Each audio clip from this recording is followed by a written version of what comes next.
All right, so now we're going to run another event with the Valvoline racing oil. It's a straight 30 weight oil. And the racing oil typically has, as you see, high zinc and probably a little more moly, and also some stiction additives. But let's see what it does as compared to what you've seen before. And what we're going to do now is give you the opportunity to actually see the amp draw as we're doing that. So the amp draw has to do with the amount of force or effort it takes to spin that wheel with the weights, on the spinning mandrel and bearing. So let's see what it does. As you see now, it's 3.44, 3.45 amps. We'll add one weight, that's 1 pound. Let it warm up a little bit. Typically with the zinc, you got to get that oil a little bit warmer. You should hear the noise go away. So you notice that? So the zinc is active now. That's 2 pounds. We're at 3.36 amps. 3.37. We're at 3 pounds now. And of course, 3 pounds here is hundreds of pounds on the tiny point that it's on the bearing. 3.35 amps. And it's seized with just 4 pounds of weights.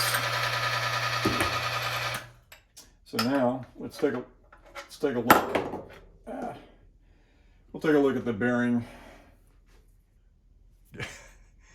Get in that. So that's the bearing, that's the wear scar with the Valvoline Racing Oil 30 weight. So what we're going to do now is add some BestLine, 10% of our BestLine Diamond Nano-Lube to it and see how it performs as compared to that. So we're going to rotate the bearing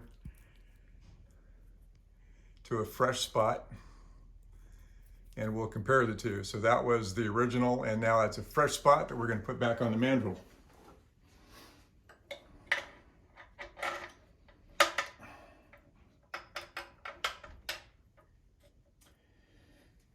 And we had 10 milliliters of oil in there.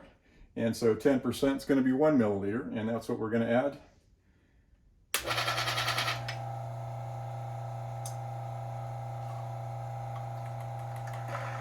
And let it mix a little bit.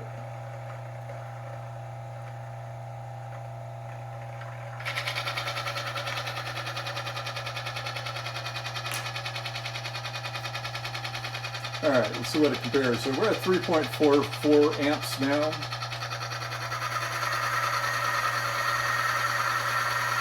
And again, we're going to let that warm up a little bit. You notice the noise dropped. So we're at still 3.40. It's 2 pounds. 3 pounds, and we're at 3.35 amps. That's where we seized before with 4 weights, 4 pounds, and we were well over 4 amps. So we're almost an amp under. So that's five of the weights. And you notice that the noise is still much less than what it was before. 1, 2, 3, 4, 5, 6. 1, 2, 3, 4, 5, 6. So that's 7, 8, 9. So we went nine weights and it jumped to about 7 amps. So now let's see what that wear scar looks like in comparison to what we had before. Trying to keep everything on the video so nobody says we're doctoring this thing up. So that was the original scar. And that was with only 4 weights, right? With less of a scar. See that? Without BestLine, with BestLine, and we more than doubled the weight on the spinning mandrel. So we exceeded by a long shot the weight carrying capacity, the lubricity, which is also called a boundary layer, right? That protects the metal from each other, from the spinning mandrel and the bearing. So there you go. That's the difference of with BestLine or without BestLine.